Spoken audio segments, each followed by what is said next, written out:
Hi everybody, as you can see from this earlier video, the colts are doing great, but that was 2 days after I started this video. Okay. Cool. Okay, hold that however you slap in there, just behind them. Is it safe to go on the way up? Yeah. Hi boys. Come on in. Hi Duke and Earl. Come on, Dookie. Judy has Duke and I expected him to jump right out, but he didn't. So we did a little bit of working on getting them out of there. I thought maybe together they'd come right out, but they just didn't. So we finally had to push Duke out, which wasn't very pretty. And then Earl followed him fairly well. That was probably the easy one.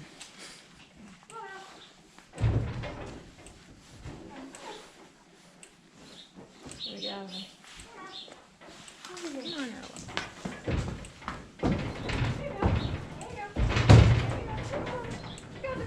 Good job. There we go.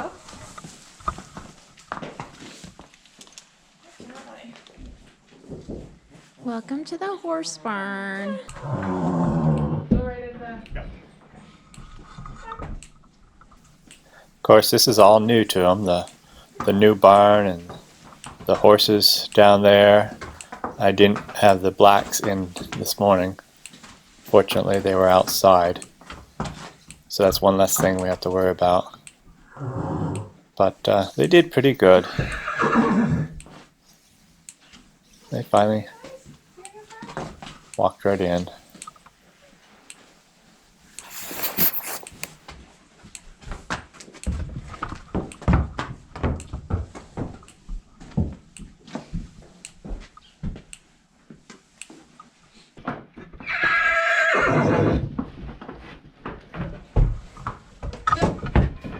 How did he do that?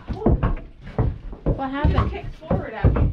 Oh, yikes! Did he get you? Well, yeah, a little bit, but He's he literally looped the lead rope around it. oh, he does that forward striking thing. He Yeah. paws a lot. He hit me right here.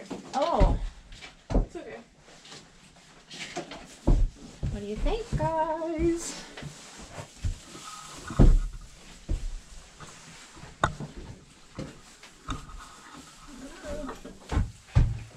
Okay. They're already eating.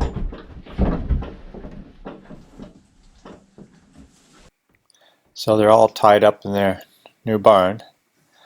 They neither one of them pulled at all when I brought them in here, which I was very pleased with.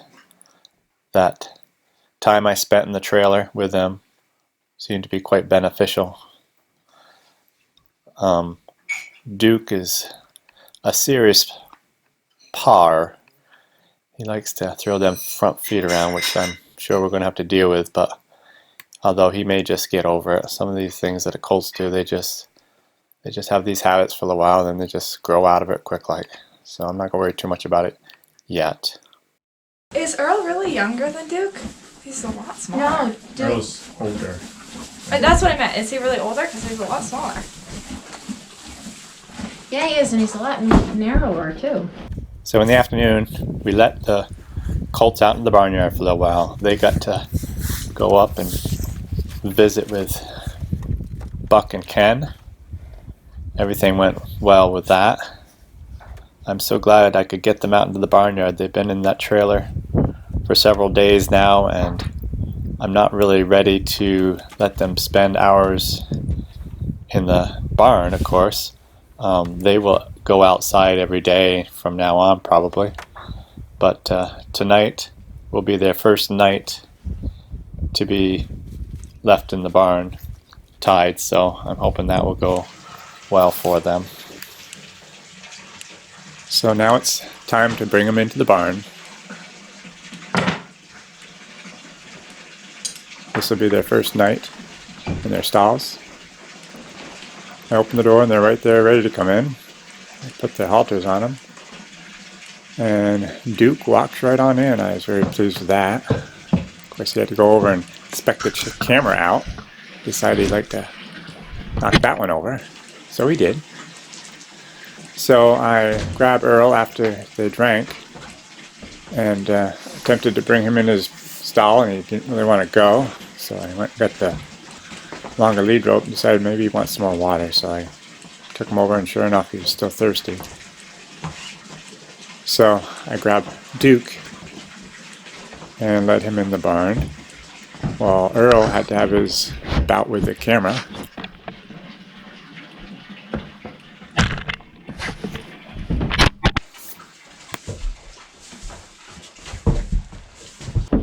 So as you can see, they were in their stalls for a couple hours this morning, and the amount of hay that they've wasted already is crazy.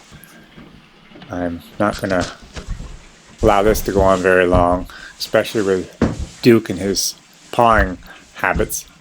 He's just pulling his hay right out from underneath him and throwing it behind him and making a big mess. So I'm going to have to get my mangers made pretty soon, because I just can't tolerate this very long. There's some other things in this barn I'm going to do too. I'll share them with you as we go along. So here we are the next morning.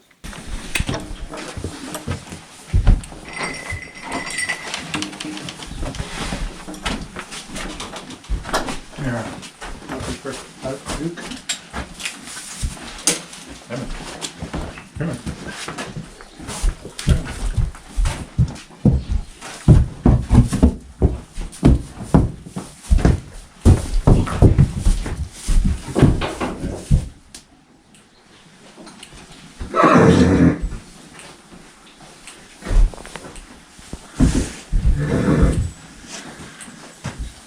Okay, so I'll explain a few things.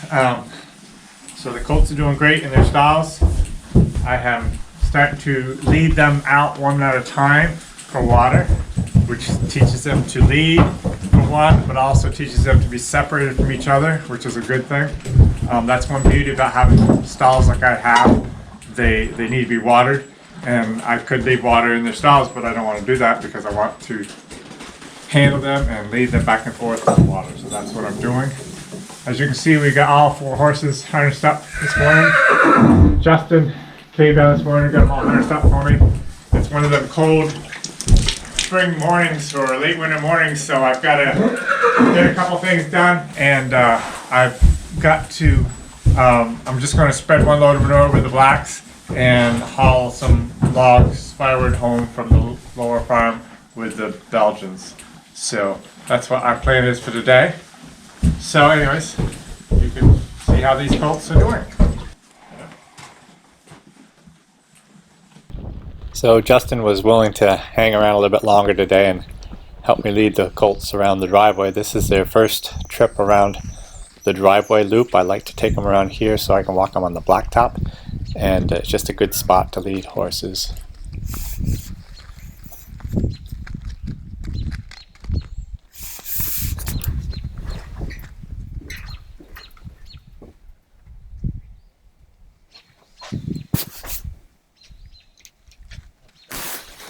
So I have Duke this morning, and Justin has Earl. So they're leading quite nicely.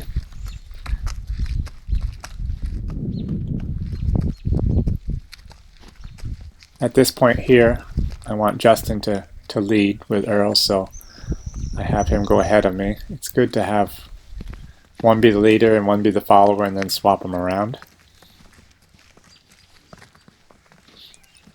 I'm not really trying to teach them too much right now, other than just getting used to us and following us.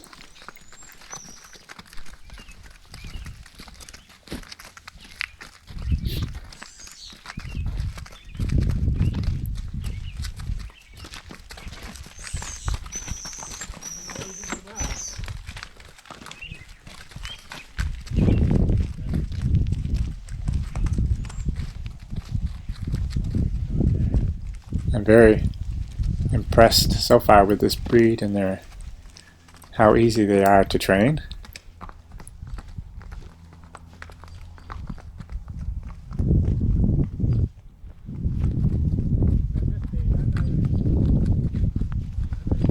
there's a big advantage of having two to train together, because as you're leading them like this, if one was to stop, the other one might just walk right on by, and then the second one would just continue, and it just is a really easy, good way to train colts to lead, in my opinion. It was a beautiful morning this morning, with the sun shining like that. So we got to enjoy the nice day, plus enjoy the colts. Justin is really good help here. He actually grew up on a ranch out in Colorado, so he actually has a lot of experience with horses, small horses, riding horses. But he's done quite well helping me with my horses.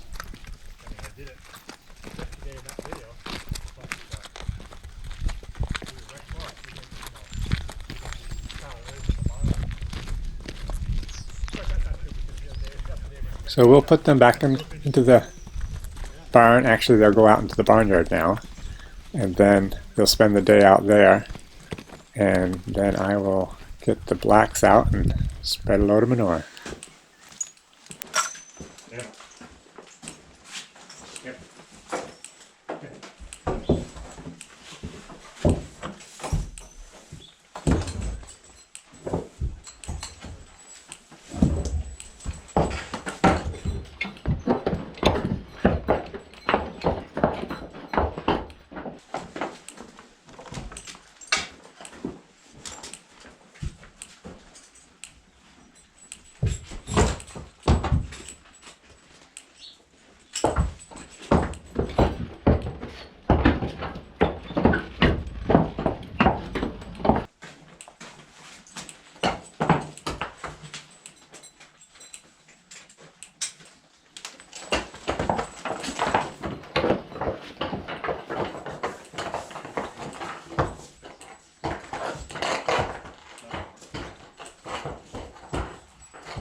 So here I am with the skid steer going in to clean my barns.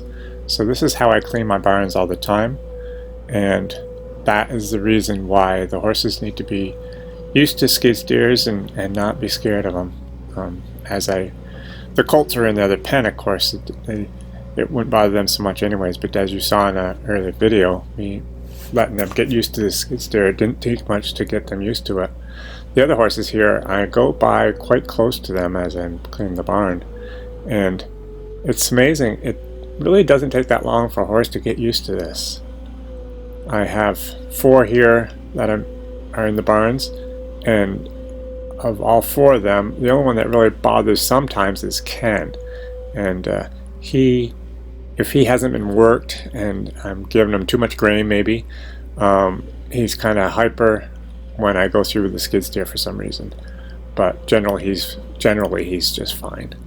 So it's interesting. A lot of people have asked what I think feels the difference between the different breeds, and now I have 3 different breeds that I'm working with, and but it's amazing. I'm not so much one to promote a certain breed. I want to promote workhorses in general, and there's such a difference between the different Belgians and the different Percherons, and I'm sure, although I haven't had much experience yet, but the different Suffocks.